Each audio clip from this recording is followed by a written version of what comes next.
tampoco no hablo bien bonito, ladrando. Pero bueno, como ustedes no entienden ladrido, les voy a tener que dar la clase en español y con esta voz horrible que me pusieron. Para esto voy a cambiarme de locación y voy a ponerme en la playita, donde voy a estar comiendo y bebiendo un poco. Y bueno, la clase del día de hoy trata de la acidez de cationes. Los cationes son importantes en inorgánica porque muchos de los metales se comportan como cationes o se encuentran como cationes y estos al disolverse van a tener propiedades ácidas. Ya en otro video veremos lo que sucede con los oxoaniones y las propiedades básicas que van a tener. Por el momento es suficiente, así que disfruten este video. Nos vemos cuando ya me aburra. Muy bien, pues hablemos de acidez de cationes. Deben de entender primero que los cationes van a ser ácidos. Y vamos a imaginarlo en una caricatura.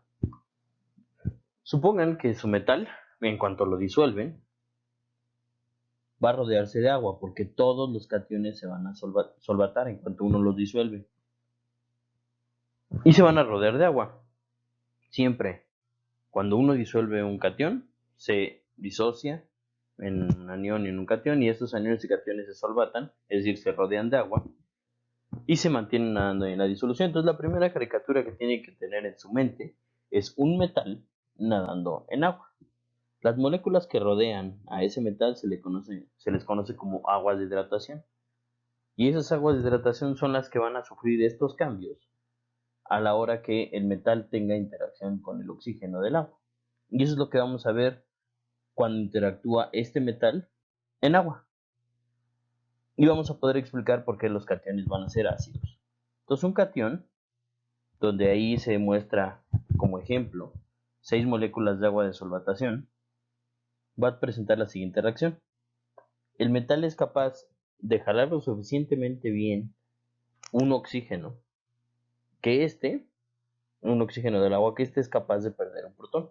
En el momento en el que pierde un protón, se forma un hidróxido dentro de la esfera de coordinación del metal o esfera de solvatación.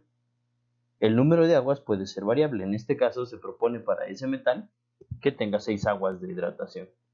Y la reacción se puede expresar como un equilibrio. Entonces, este metal rodeado con 6 aguas de hidratación puede sufrir este cambio, donde una de esas aguas puede perder un protón y dejar un hidróxido dentro de la esfera de solvatación del metal. La nomenclatura que generalmente se ocupa en estos casos es la de los corchetes, donde lo que está dentro del corchete corresponde a una molécula. En el caso del lado izquierdo, vemos que el metal está rodeado de 6 aguas y todo eso es una molécula. La carga de esa molécula es la suma de cargas del metal junto con lo que lo rodea.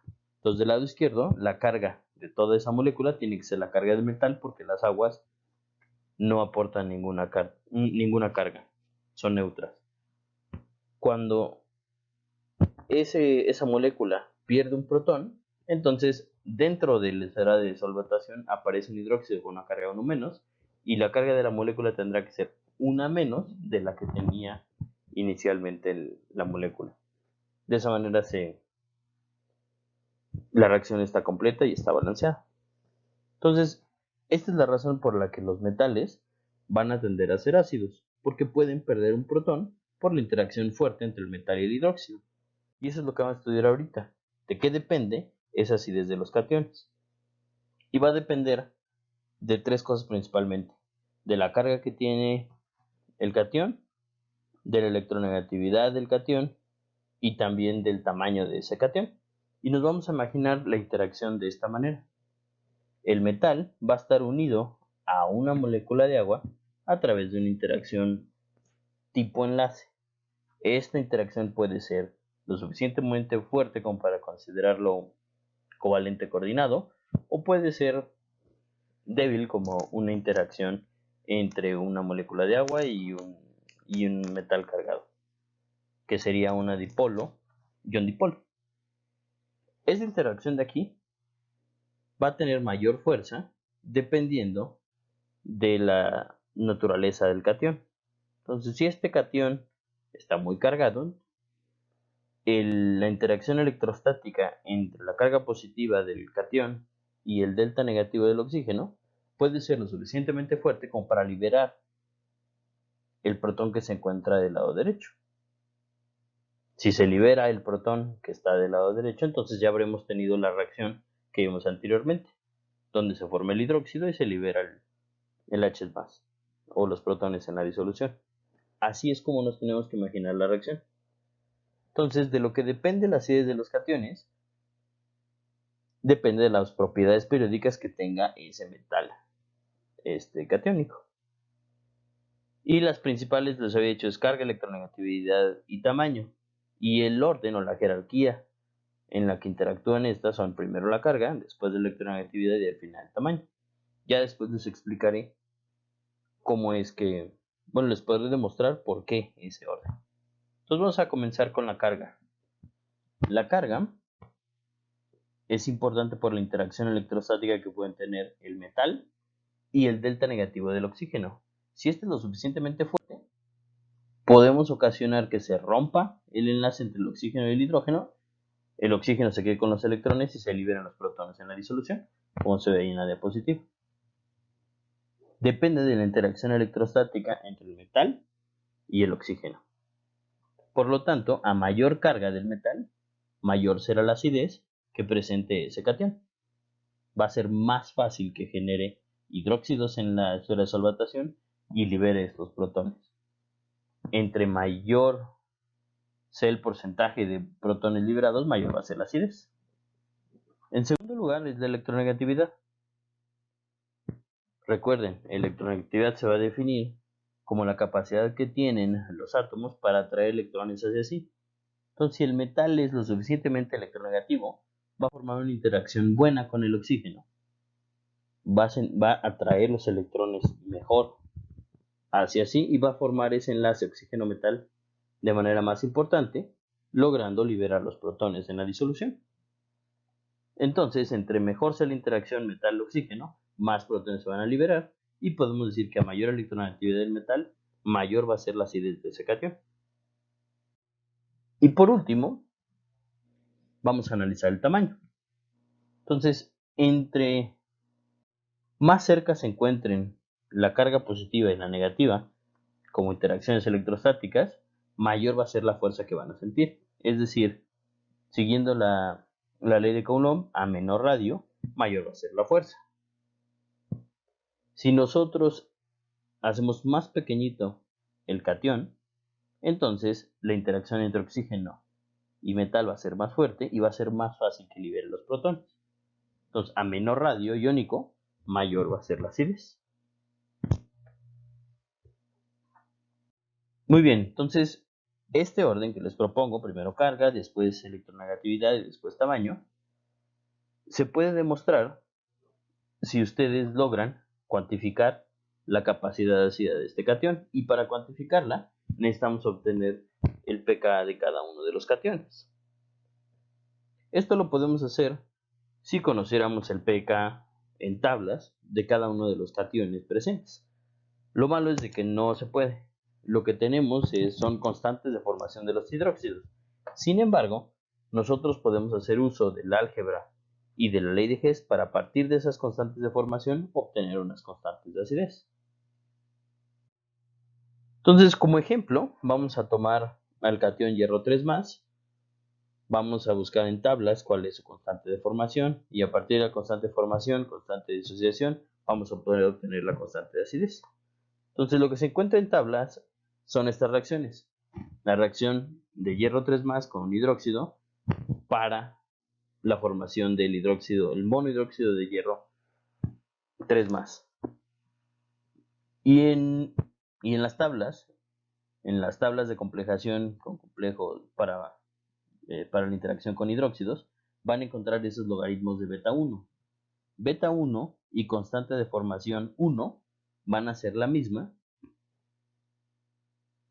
Entonces, ustedes pueden fácilmente obtener de ahí la constante de formación. Recuerden, betas son unas constantes globales y las constantes de formación son constantes consecutivas. Ya podremos hablar de eso en otro video o ponerlo en los comentarios, como ustedes gusten. Entonces, de las tablas, ustedes van a obtener esa constante de formación, que vale 10 a la 11.1 para el caso del hierro 3 más. Si nosotros ocupamos la ley de Hess y sumamos a esta reacción de formación del hidróxido de hierro la constante de disociación del agua, como se pone ahí, vamos a obtener entonces lo que nos interesa, que es la constante de acidez para el catión. Dense cuenta, está el catión más agua para obtener el hidróxido del metal más protones en disolución. Entonces lo único que tengo que hacer es sumar esas dos reacciones, y al sumar las reacciones se van a dar cuenta que los hidróxidos se eliminan y tenemos la reacción ahí completa como nos interesa. Si nosotros sumamos reacciones, las constantes de equilibrio se multiplican, por lo que la constante de acidez va a ser igual a la constante de formación multiplicada por la constante de disociación del agua, y eso les va a dar, para el caso del hierro 3 más, 10 a la menos 2.9. Por lo tanto, su pKa va a ser igual a 2.9. Recuerden, el pKa va a ser una medida de la acidez de ese par. Entre más pequeño sea el pKa, más ácido va a tender a ser ese par. Muy bien, entonces para comprobar el orden propuesto, lo que les había dicho anteriormente es de que teníamos que comparar diferentes cationes. Y eso es lo que podemos hacer, porque esos logaritmos de betas están en tablas. Y de ahí puedo obtener fácilmente los pKs. Y también puedo conocer las cargas, las electronegatividades y los radios. Lo que nos queda entonces es empezar a darnos cuenta de que hay diferentes pKs para diferentes cationes. Por ejemplo, el calcio 2 más tiene un pK de 12.7. El cerio 4 más tiene un pK de 0.7. Entonces el cerio 4 más es mucho más ácido que lo que es el calcio. Y la pregunta es ¿por qué? Entonces nos podemos fijar en la carga y se puede ver fácilmente que el cerio 4 más tiene una mucho mayor carga que la del calcio, 4 contra 2. De la electronegatividad y en el radio. En ese caso la electronegatividad es muy similar y los cambios son brutales, entonces la electronegatividad no podría estar relacionada. Y el radio tampoco es tan significativo. Otra forma de resolverlo es a través de gráficas.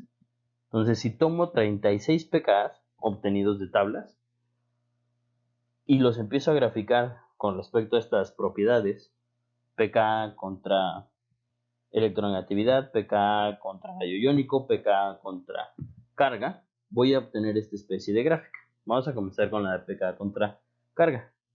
En esta gráfica se puede ver una pequeñísima tendencia. En este sentido voy a tratar de señalarla. Aquí, donde conforme incremento la carga, va disminuyendo el pK, como ya lo habíamos propuesto.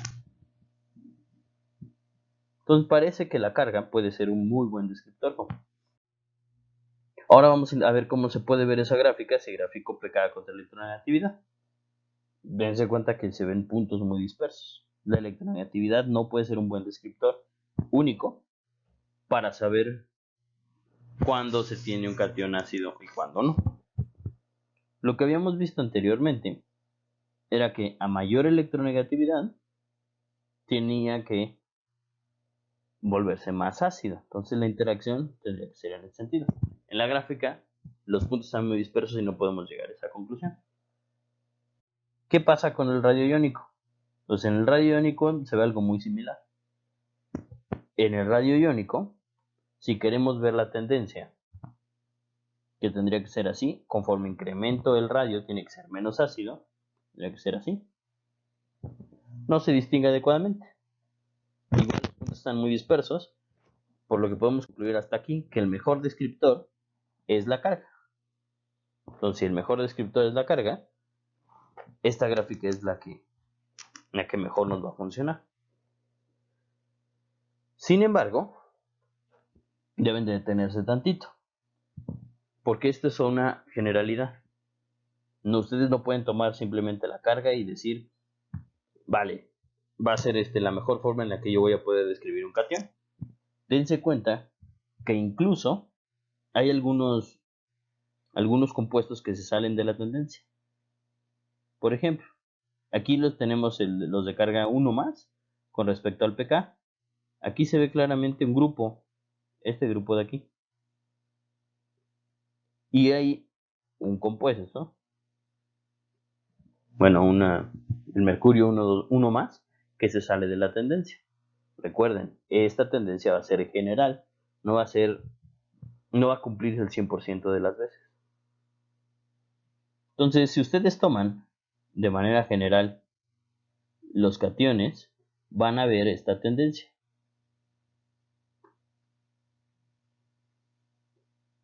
Más o menos. ¿Ok? Donde se puede ver así que a mayor carga la acidez va a ser mayor.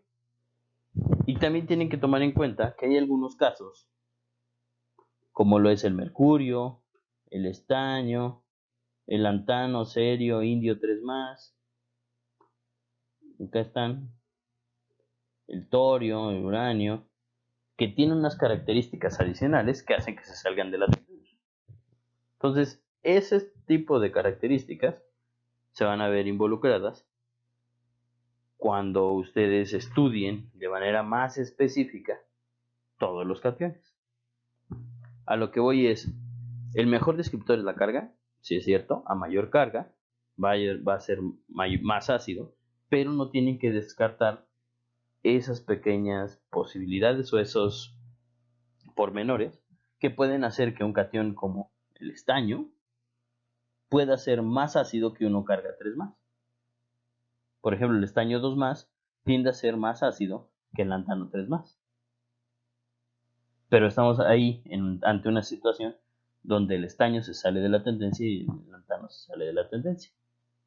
¿Por qué? Porque el lantano es un poquito duro, es un poquito más pequeño, es un poquito menos electronegativo de lo que es el estaño y el mercurio, y eso hace que se salgan de la tendencia general, que es la carga. Entonces no nada más se queden con la carga, fíjense también en los otros descriptores. Entonces, como una mejor opción, un mejor descriptor nos quedaría la electronegatividad o el tamaño. Y lo que podemos hacer es graficar diferentes metales manteniendo la carga constante. Entonces, en este caso, vamos a mantener la carga 2 más y vamos a graficar el radio iónico.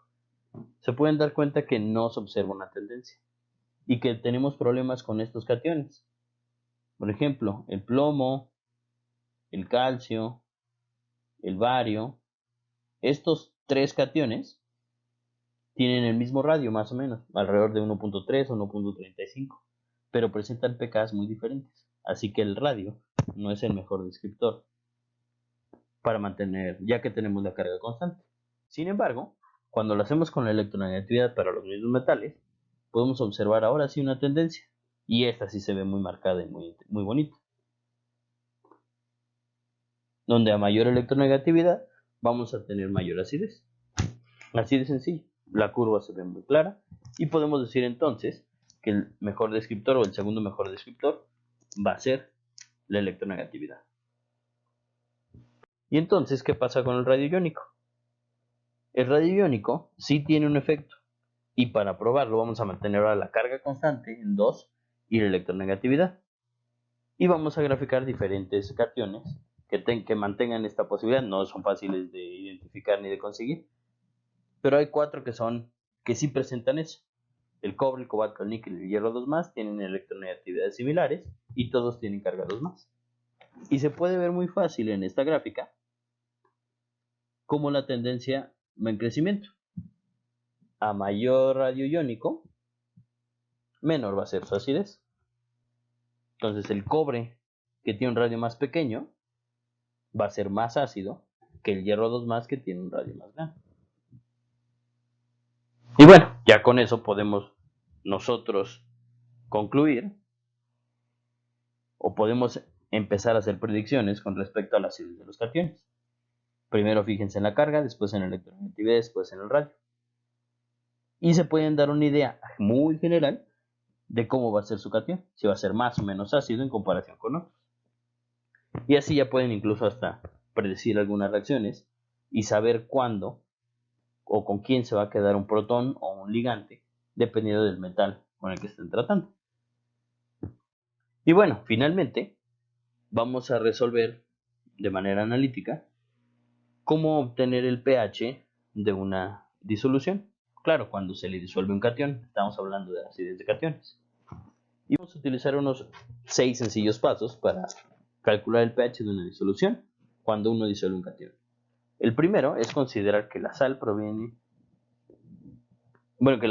al disolverse en agua se va a disociar completamente. Así que no nos tenemos que preocupar por una constante de disociación o un pKps. Segundo, el contraión que va a acompañar al catión no tiene que tener propiedades básicas. De esa manera le vamos a echar la culpa de la acidez de la disolución únicamente al catión. Tercero, tenemos que conocer la concentración inicial del catión o la concentración, la cantidad de moles con el que va a iniciar el catión. Cuarto, el pK lo vamos a obtener a partir de la constante de formación del hidróxido. Eso tiene que estar en tablas. Si no hay esa constante en tablas, entonces va a ser muy difícil que podamos expresar o que podamos conseguir ese pK si no es a través de esa constante de formación. Quinto, podemos elaborar un cuadro de reacción al equilibrio considerando que el catión va a disociarse a protones o va a liberar protones de manera poco cuantitativa. Y entonces vamos a poder proponer una ecuación que relacione la constante de acidez con las concentraciones del catión al equilibrio. Podemos elaborar una ecuación de segundo orden, la resolvemos y de ahí podemos obtener la concentración de protones, que a su vez va a dar lugar al pH. Entonces, para que sea un poquito más fácil, vamos a hacer un ejemplo. Y el ejemplo consiste en un catión de cerio, 3+, y lo vamos a disolver a través del nitrato de cerio, tomando 3.5 gramos de ese nitrato de cerio y aforando a 50 mililitros con agua. Entonces, el primer punto está cubierto ya que el nitrato de cerio es completamente soluble. El segundo punto está cubierto también porque el nitrato es un anión que es muy poco básico, entonces la acidez depende totalmente del cerio que yo le eche. Y 3, entonces la concentración de cerio va a depender de los moles disueltos en agua de la sal. Lo único que tengo que hacer es tomar los gramos de la sal, conocer el peso molecular del nitrato de cerio y a partir de ahí conocer los moles que tengo de nitrato de cerio. Y automáticamente podré conocer los moles de cerio 3+.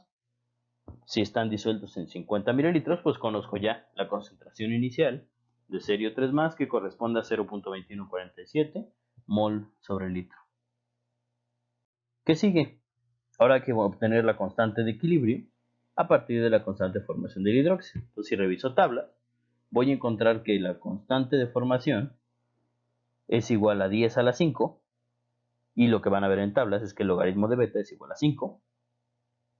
Y de ahí pueden obtener la constante de acidez, multiplicando la constante de formación por la constante de disociación del agua, que sería 10 a la 5 por 10 a la menos 14, que va a ser igual a 10 a la menos 9. Ya con la constante, voy a elaborar el cuadro de la reacción al equilibrio para obtener esa ecuación de segundo grado. Entonces, el cuadro de reacción al equilibrio se ve de esta manera, donde el cerio 3+ reacciona con agua para formar el hidróxido de cerio y liberar los protones. Al inicio tenemos la concentración inicial de 0.2147 molar. Va a reaccionar un pedacito de esa concentración inicial y se va a obtener la misma cantidad estequiométrica de lo que reaccionó.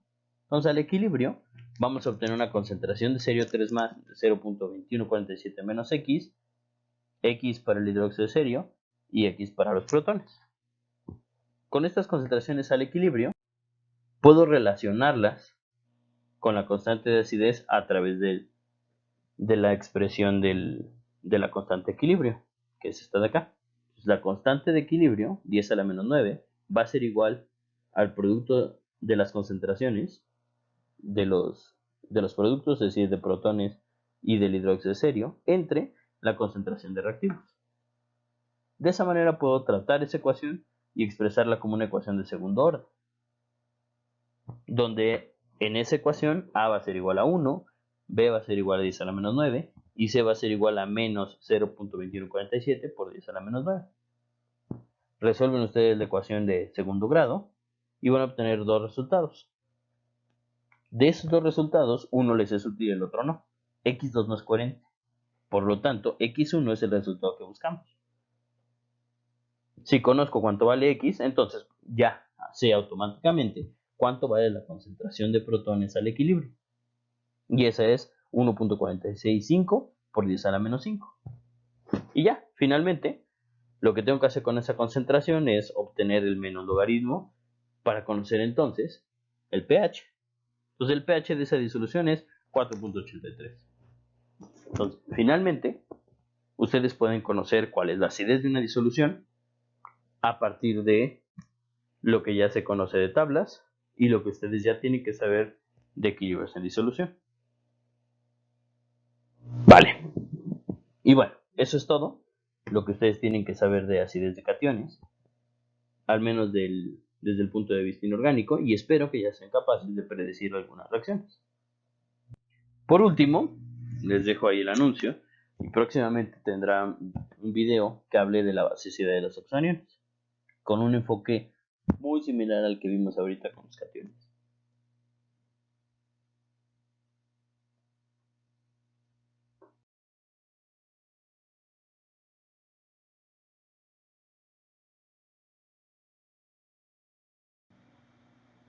Bueno, pues efectivamente ya me aburrí, ya hablé demasiado, así que no queda nada más que despedirme, desearles que tengan un bonito día y adiós. Hasta luego.